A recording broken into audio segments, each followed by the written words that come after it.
Hey everybody, and welcome back to Nubian Shorties Night In, where me and a few of my dope ass peers talk about things that's important to us.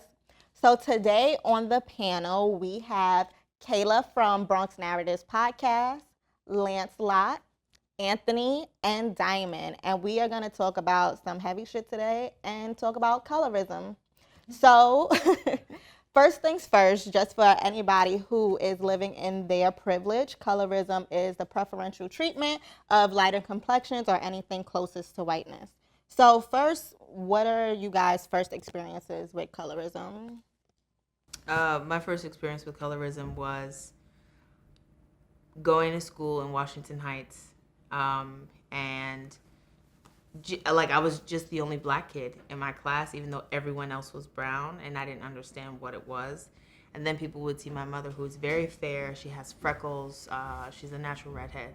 They'd see her and they'd be like, "What's going on?" And they'd be like, "Oh my God, your mother is so pretty." And in my head, I'm like, I look just like her. Like we got different skin, but that's my face, you know. And it was just like people were only nice to me when she was around, and so I didn't really understand it because I was a kid, but I knew something was wrong or like something was different. Kayla? I mean, honestly, I would say that I've never had any negative experiences with colorism. Um, the only, yeah, this is hard. I feel like I've never had any negative experience. For the most part, anytime anyone ever makes reference to my skin color, it's like my dad when he jokes around with me, and he'll be like, "Oh," he'll call me red or something. But like, Are you the, like, on the lighter side of your family? yes, like in my immediate family. I mean, even in my extended family, because my family's from the Caribbean. I guess that does not matter. But yeah, No, it does, because, you know, once they start with their cake soap and all of that, so... true. But yeah. So I'm the one in my immediate family who's lighter, and he'll call me red or like make jokes like that. But other than that, I've never really had any negative experiences. And with the men on the couch, I know we never talk about colorism as it affects men, but have y'all ever dealt with any negative experiences? I never dealt with any negative experiences. I'm kind of like on the same. As K? Yeah. Personally, me with my grandmother, like I have lighter, like your complexion cousins, and she just, I don't want to say she treats us different, just that the interaction is always different. It's more sort of a, oh, you shouldn't stay in the sun so much, or just little stuff like that. And she said to like one of my cousins before, oh, you should have married a lighter person because her guy is darker. And it's just, when you constantly hear that, my grandmother's basically my complexion, not darker. So it's like, for you to say like, oh, you should be lighter, it's like, how do you feel What's about the yourself? cognitive dissonance you have to say someone else should be lighter and Right. you're a darkened complexion? But so in your family structures, dealing with colorism, because I want to make sure the first half of the conversation I'm talking about an intimate scope. So have you guys dealt with colorism in your families, and who do you think has brought it up more, the men or the women? Because I know for me, my immediate family, we're either my complexion or lighter. And so we never really even talk about complexion. And I know that's because we have the privilege of not having to deal with certain situations of being a darker complexion black person. So it wasn't until I started hanging out with like like going to friends' house, and they would say, like, they would be things like, oh, it's because I'm light skinned or it's because I'm dark skinned, where it was just like, whoa, what are we talking about here? But I do remember one instance in particular from like a man in my immediate family who was like probably Diamond's complexion, not even that dark, when I was applying for applying for high school. And he literally told me when I was applying to go to public school that the dark-skinned girls with no hair are gonna beat you up if you go to public school. And for me hearing that, like, it was like, first it was like, what are you talking about? But now in retrospect, as I think about it, it's like, if that's being said to me as a light-skinned woman, a young girl, you can only imagine the things that are being said to dark-skinned girls. So, like, what are your experiences with your family structures? Diamond? So in my family, it's interesting because my mom is Puerto Rican. She's Puerto Rican and Irish, and my father's Black American. And so on my dad's side of the family, I'm the lightest. And on my mom's side, I'm the darkest. I'm the only one. My mother's the only one who married outside of the Puerto Rican culture. I'm not gonna say race because we're black, but we don't. There are like internal jokes in the house. Like my brother's lighter than me, and so like my dad will say things like, "It's us versus them," and my brother and my mother have matching personalities. So it just worked out that way, you know, and it's lighthearted in the house, but I also think that those things extend beyond the house, and that's where it comes from. But in my immediate family structure, because my mother was the only one who married a dark man, a black man, she has never allowed any comments about our complexions or about our blackness to exist in our space. That's never ever been a thing in my home. And so when I go to my grandmother's house, there might be a comment. Or when I go to my aunt's house, there might be a comment. But in my immediate space, there was none of that. And because of that, my mother kind of like would welcome people to our house. Because it's like, when you come here, we're not playing those games, you know? I know for me, because I feel like we should also tie in texturism with colorism. Even though my immediate family, that's fair, didn't talk about complexion, it was always that I'm the light-skinned girl with 4C hair. So it would always be like my father's side of the family, who's Bahamian and Jamaican at a darker complexion, it would be like, they ruined your hair. So those are things I had to deal with. And like, you know, at first, everybody internalizes everything. So there was a point where like, it was like, come on and perm it then if I ruined it, or like, let's not get it wet. But I feel like we really need to talk about texturism in our community as well, because a lot of young girls are dealing with it constantly and are trying to manipulate and conceal. Yeah. So what about your family experience? I know you talked a little bit about your grandma, but... Like, my mom was basically like, not your complexion, a little bit lighter. She was more of the kind of coped with us being darker. My dad was more so Europeanized, because his mother I was talking about with the whole why am I so dark thing. So it makes sense that he grew up in the same household. He doesn't like certain things. Like my sister, he didn't like her wearing natural hairstyles. Even my mom didn't like wearing that like permanent. My mom wasn't with the permanent thing like at all. And again, for me, it kind of affected me growing up, because it's like I see him not liking it, so I'm like, oh, is it wrong? But I know it's not wrong, because, you know, my mom is like that in terms of she wears her hair natural. My sister, she's basically my complexion. So it's like, outside of my grandmother and her basically being real adamant about, oh, you should be lighter or stuff like that, because one of my uncles is your complexion, my dad's younger brother, and she treats him totally different than my dad. You could just tell in conversation. Me as a kid, I didn't realize it, but now I literally see the difference. So it's like, it's unfortunate that our elders, in a sense, have these type of mind frames and pass it down on the younger, because it was an issue. My grandmother, actually, my great-grandmother, I should say, she was from Macon, Georgia, so, you know, country as hell. She actually favored the darker complexion boys over the lighter complexion boys. And my opinion was, I felt like she just felt like she had to protect them more because she's dealt with so much being from Macon, because she is a fair woman. She had bone straight hair. So she felt the effects of racism, but she knew it wasn't as bad as what like her counterparts felt. So like, you know, my little brother don't like it because he light as hell, but my youngest brother, he was like feeling all of it. He was like, all right, grandma, I'm coming. And so are we like, do you think we're properly holding our family members accountable? Like, I know sometimes, you know, it can be said in jest, but also a lot of times as Black people, we laugh to hide our pain. So we'll bring things up in a lighthearted manner, but really it's situations that we've been dealing with and traumas that we deal with. So do you think, like, are you guys holding your family accountable and saying, like, nah, that shit ain't cool? Like, or even, like, your friends or your significant other, whatever? I don't talk to my family. Because of that? Yep. Oh, shit. How did you make that decision? I remember the exact moment.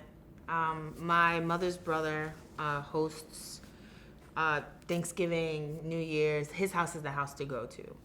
And I was with my girlfriend. I want to say me and her had been together for 2 years at this point. And I bring her over and we walk in and they're like, hey, the Black people are here.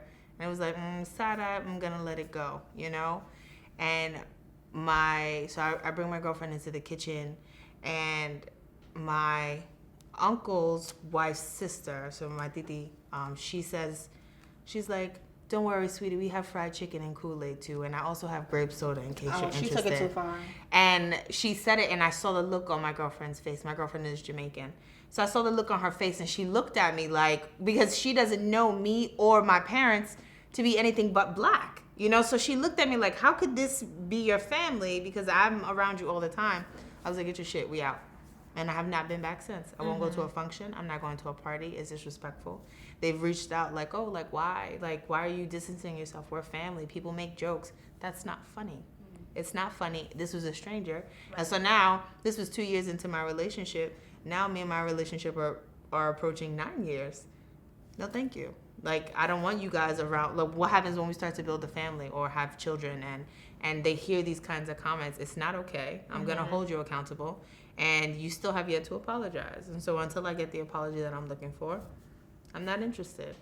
Has anybody else had to hold their family accountable in such a way? Or do you guys like just feel like it's family, you just let it slide or whatever? My dad more so now, I kind of like check with certain things because he has his girlfriend and everything, and she's into like the natural hairstyles. And my house tries to denounce like, oh, you should perm it, okay, so being like, just because you're not comfortable in your skin, don't try to make somebody else feel uncomfortable in their skin. You know what I mean? That's just what it comes down to. So my grandmother knows because it's like, it's my grandma. You know what I mean? You can't really, yeah, you can't. But like my dad, my friends, majority of my friends are like your complexion. So it's like they don't really crack jokes. There's nothing, you know what I mean, outside of that. But yeah, just my father for the most part, yeah. Yeah, I can't front. Well, my grandmother doesn't say anything that's offensive because she's from down south and stuff. But like, I know she is still very much offended. She saw Malcolm X one time and he called her a green-eyed devil, and she's still over it to this day. Wait, this Malcolm X actually called your grandmother? Well, she was sitting in the audience, and he was just talking about, like, you know, the green-eyed, light-skinned, how they got devil in them, and she just was like, he's talking directly to me, and I am over this, because my family, they're like, you know, light eyes, and so she was like, I'm over this, I can't do this, so I feel like she's still a little bit scarred for life. I think that we also can't talk about intergenerational colorism without acknowledging like the pain that the elders had to deal with, you know what I mean? Like, for example, specifically on my mother's side, my mother's grandmother was a very dark woman, like very, very dark. She was Haitian, Taino Indian, and African. And like her entire family was from Puerto Rico, like that's all they know, you know? And when she had all of her children were fair-skinned except for my one aunt, who was physically abused. She was sexually assaulted. She was beaten. She was verbally abused. She was abandoned. She used to, like, it was bad. It was really, really bad. And my grandmother and that particular aunt were the closest sisters. And so my grandmother has a very different take on protecting the darker members of our family than the rest of my great aunts and uncles, because she was so close with that particular sister. So if you meet my grandmother's like, we black, you black, I don't want to hear it, I'm not playing that. But then if you meet her other sisters, they're like, no, like absolutely not. You know, and it makes me think about the roles that trauma plays in the upbringing, you know, and it's, I hate to say this, but I think about Mama, and I think about how she was so mean to my darker aunt. She was so mean to her. She was so abusive to her. But also that's the world she came from. And it was like, you know, I'm projecting. Like, I didn't want this life for you, and now this is how you look, and now I'm angry, and I don't know, I don't have the tools to navigate this properly, you know? And it's the cycle of abuse manifesting itself, you know, over and over and over and over again. Well, I think it's very important that we identify that it's all rooted in anti-blackness, period. But, and I know, like, a lot of times we have this conversation and we don't talk about the dramas, and that's why, like, with this, I wanted to talk about how are we talking to our family members who deal with colorism, because it's not only about identifying, it's about healing and talking about the trauma from it all. To say, like, I understand why you act like this, but also your awareness brings accountability. So if I'm telling you how I feel and the reasons why you feel that way, that means the onus is on you to say, I'm changing my perspective and I'm gonna treat you accordingly. Right. I remember probably like maybe about 10 years ago. I overheard my sister on the phone. She was like, yeah, and they told me I was pretty for a dark-skinned girl. And I was like, excuse me? So I just had to come in like, that's not a compliment. And she like, he said I was pretty though. I'm like, no, he didn't say you were pretty. He said you were pretty for a dark-skinned girl. That's not a compliment. Mm-hmm. And I just remember having to like go over and tell her like, listen, somebody telling that you are pretty because of, you know, certain circumstances and stuff like that, or in spite of, that's not a compliment. Right. I was like, you don't take that stuff as compliments, like, and I always wanted to make sure to let her know, like, you're beautiful, whatever, you know, complexion you are, however you look, whatever weight you are, and everything, and you don't have to worry about these little dumb little boys, like in layman's terms. You know what I'm saying? These dumb little boys running around, you know, chasing at what they think is desirable just because you. But like, I'm glad that you brought up you and your little sister, because like for you having a little sister that's a dark complexion woman, like, so do you feel like when dating? Do you think color preference is based completely on preference? Like, you, like, if somebody says like, oh, I only date light-skinned girls, like, do you think that's a preference? I'll say no, but sometimes, like, to me, I would say it's not, but I just sometimes understand where people kind of like come up with certain ideas and stuff. So I can see where they're coming from, but I don't think that it's an actual preference, you know? I'm going to come to you. I want to hear, because I want to get the men's point of view on it. Like, what is your opinion? Personally, I think that it's preference. The only reason why, because I equate it to, let's say you buying a car. Like, if you say, oh, I want a white car or a red car, or case may be, is that now, oh, you're discriminating against all the others? It's like, I'm so sorry. And it's like, at the end of the day, it's like, my mom always told me, like, oh, date your cup of tea. So, like, you got to do what you're attracted to. Me, personally, I never really cared about color because I have bad colors in my family. Like, light, dark, white, it doesn't matter. I have it. But to somebody else, like, you might go based on what's in your family. So if you only have fair skin complexion in your family or dark skin complexion in your family, that might be what you're attracted to. That's all you ever saw. So. Okay, we're going to go with Diamond, and we're going to go to you, Kayla, because I felt y'all itching. Yeah, my eyes twitching a little bit. So I first will say it's absolutely a preference. It's a preference that people develop, and it's a preference rooted in anti-Blackness. Like, that's what it is. And so when people say, oh, you know, I only date light skin, and that's just my preference, they're absolutely right. That is their preference, as long as we acknowledge that that preference is rooted in anti-Blackness, and that preference is rooted in wanting someone who is in a closer proximity to whiteness than someone who is not. You know, people don't, it sucks to suck, right? And so it sucks to hold people accountable and say that. I don't ever have a problem with someone saying, I only date light-skinned girls, as long as the follow-up sentence is, because I support anti-Blackness. You know what I mean? Like, because that's the full phrase. Let me tell you, I want people to tell me I only date light-skinned women when they try to date me, because then I'm going to curse you out, call you out on your... No, because I'm a fetish, essentially. Right, and then you fetishize, like, so tell me color. I'm a fetish so I can curse you out and just move on. Right. And let me know from the rip, basically. I also think it's weird, like, when I think about dating and family structure, it's weird to me that you're looking at my skin and you're sexualizing my skin or what I look like in hopes that we have a baby that is attractive.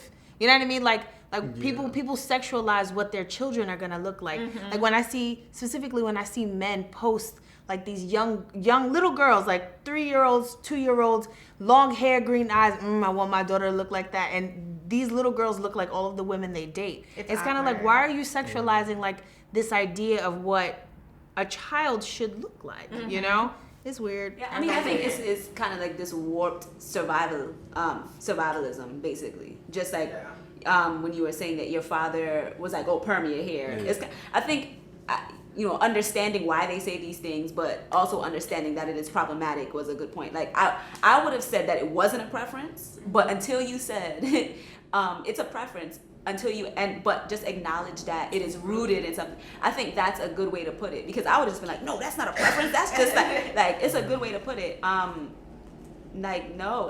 think like the analogy of comparing them to a car, when you start talking about people, it's different. Like, yeah, they may eat your ass up in the comments.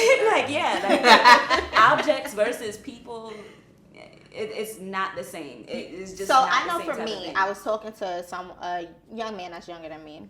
And, we had a brief conversation about colorism. And he was saying that he prefers lighter complexion women because his mother is. So I asked him, do you sleep with dark complexion women though? And he was like, oh yeah, I sleep with them, but like I wouldn't be in a relationship. And I was like, and that right there is the problem, because you're over sexualizing them because of the narrative that darker complexion women are sexual in nature. But you will only consider a lighter complexion woman your wife. Like that's a very much an issue. Because his mother is. That's And You that's see, also kind of I like, understand the scientific, like science in it, where it's like, you're attracted to people who essentially look like the people you were raised by. Even though it can kind of get creepy if you date Yeah. somebody that look like your Freud daddy. is like rolling over in his grave right now. Right. He said Freud. Okay. I told y'all. So, okay, I want to kind of move it towards the Latinx community because we have our designated Latinx on the couch. Mr. Lancelot is. Panamanian, Puerto Rican. Nah, I'm Puerto Rican and black. We're black and black. Yeah. So I want to read a quote first that Diamond put on as one of her comments on Facebook, because streets stay watching and I be all up in the comments. And it was a very heated debate, let me tell you. It was. I read the whole 50 comments. All right. So it said, dark-skinned Dominican Latinx women with access to Latin culture and the Spanish-speaking language should not be leading the conversation. In my experience, the conversation is always about their erasure as it applies to Latinidad. Latinidad. Okay, you see, you rolled your tongue. You said a little better. And how their cultural Latinx participation informs the Black erasure. Being Afro-Latina is important because we exist, sure, but also we are Black and we are fighting anti-Blackness. I'm not asking for anyone in the Latinx community to validate my Latinidad. Latinidad. I'm asking everyone in the community to cut their anti-Blackness bullshit, point blank. And it feels like these mainstream attempts are really women saying, hey, look, I have an afro, I'm dark-skinned, but I speak Spanish so let me into your club because this is not nice. Plus, look how well I perform my Latina dad. So first, explain that. Okay, so the conversation started because people were talking about Amara La Negra and how she's like, yeah, and you know what I mean? Like, hey, sis, you bad, you cute, you know what I mean? I hear that. I know some of that hair is weave. I support you, right?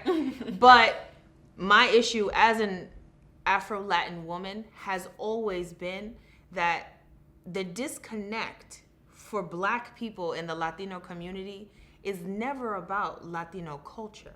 It's always about Blackness.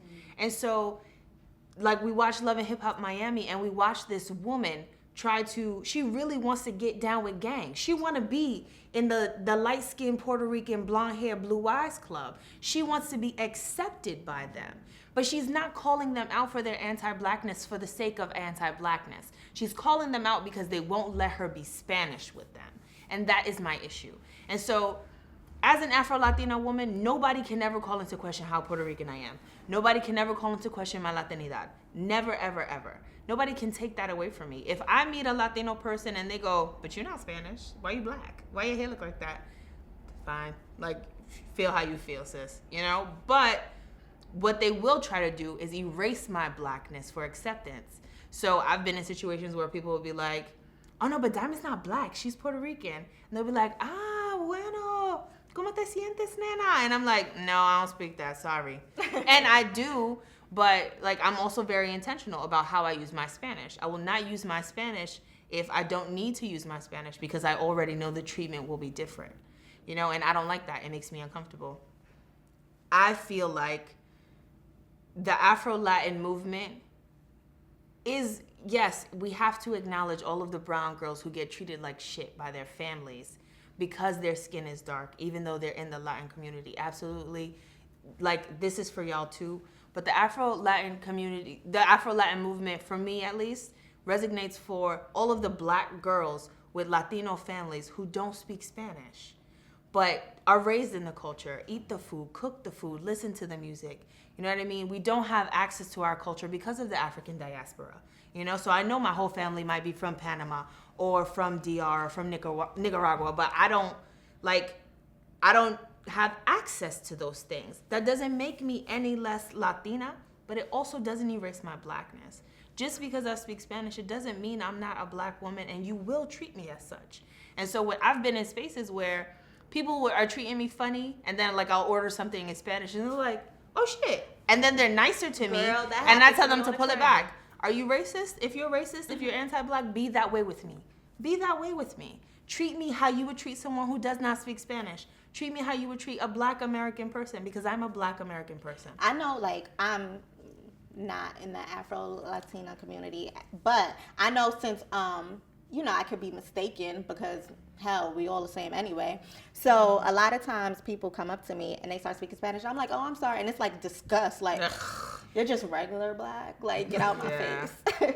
But yeah, so for you being Panamanian, do you speak Spanish? No, I understand a lot, but But do you feel like there is, do you feel like that since you don't speak Spanish, there is an erasure of your, yeah, 100%. of your Latinx heritage? Remember we went to a restaurant one time with my grandmother, and my grandmother doesn't look Spanish, you know what I mean, but she speaks fluent, and the waiters were saying something, and my grandmother like interjected, and then their response was just like, one, she has a heavy accent and everything, so they just started treating us better. And you know what I mean, it went from, oh, there's a Black family here, to, oh no, they're one of us. You know what I mean, like literally in 2 seconds. And it's like, my grandmother was upset and she wanted to leave, which is understandable, because at the end of the day, it's like, just because we're darker doesn't mean that we still don't practice the culture, doesn't mean that we still aren't all together as one in a sense. Because I know my question was like, is the fight for that even though I look Black, I am Spanish or, you know, Latinx, or is the fight that just because I am Latinx doesn't take away from my Blackness? I know that was the question that I had that you touched on, but I know for me watching Amara, she made a comment that was like, oh yeah, I know I look Black, but I'm Afro-Latina. And I was like, where the butt come from? Right. I feel like it should equal. Right. And so for me, specifically with celebrities like her, that's the issue. The issue is, I know this is how I look, but what I really am is something more special. And I make it a point not to reveal my association with Latinidad, especially when I meet new people. Because when you see me as a stranger walking down the street, you are going to treat me how you treat a Black woman. And I want you to keep that same energy throughout this entire relationship. And I think that people are not seeing the way I see it, which is the world. You know, people are not seeing it how I see it, but how I've been seeing it and how I've been processing some of these celebrities is like Zoe Saldana. It's like, they're like, yeah, I have dark skin, but you're gonna respect this Latinidad. And I'm the other end, where I'm like, yeah, I speak Spanish and I make arroz con pollo and I can like make a mean penne, but you're gonna respect this Blackness. You're gonna acknowledge this Blackness. And I want you to be rooted in the discomfort of how you treat Black people. Now that you know that I'm Latina and you wanna treat me different, because I won't let you, I want you to be okay with that. I want you to see how you move with other Black American people. That's what I want. I really appreciate that, because I can't front. I was trying to figure out, was like, are you just trying to portray yourself as a special Black and not just the regular Black? Right, I'm regular, degular, schmegular. Hello, you know? And, you know, just to kind of sum up our conversation, because I know this is a conversation that can go on and on and on. But, like, so what do you think are ways that we can combat colorism, whether it's directly in our household or outside in our communities? Okay, you wanna? I think for one thing is speaking up when you realize things are happening or people are saying things that are just like, you shouldn't say that. Like for instance, like I remember, so colorism has never really been a thing within my family, but more so maybe friends or outside of it. And people would try to come to me with the like, oh, we team light skin, or we team dark skin, or we team caramel, like all of these little things. And I'm like, I'm Black, like I'm not on any of those teams, Black. right? So it's just like things like that. Even if it's said in jest or it's supposed to be lighthearted, it's like, all right, like, I do not ascribe to that, so I'm not gonna play this game with you. And I think that's just one way to you know, cut it out. Like just call it out when you see it. Say something. What we could do in our everyday lives is in small moments, now that we have this knowledge, or now that you all have this knowledge, in small moments, pull yourself, understand where you are in the hierarchy and pull yourself back. So For example, my partner is a dark-skinned Jamaican woman. She walks in first. When they come to the table, we go to a Spanish restaurant and they're asking for the order because I speak Spanish, they'll look at me and I'm like, no, you speak to her. You take her order first. You pull back and you give someone else the stage. So it's using that privilege that you had Right. to empower somebody else. Right. My mother's lighter than me, she gives me the stage. I'm lighter than my partner, I give my partner the stage. And that's what you do because people need to start, like, one, being honest about their privilege and taking a step back, but two, helping to support all of these people who have for such a long time felt like nobody saw what was happening. Like, we see y'all and we're going to try and fix it. I can't fix it for the world, but I can fix it for right here. Well, thank you, everybody, because this conversation was really good. I really liked it. And yeah, so everybody, thank you for tuning in, and everybody who participated in our Golden Parachute Black Business Mixer, thank you for showing up and showing out. And also, make sure you go into the description again because, you know, I stay working, and I have another event coming up in June on the 16th called I Heart Nubian Shorties Day Party to just essentially show that we appreciate Nubian Shorties because why not?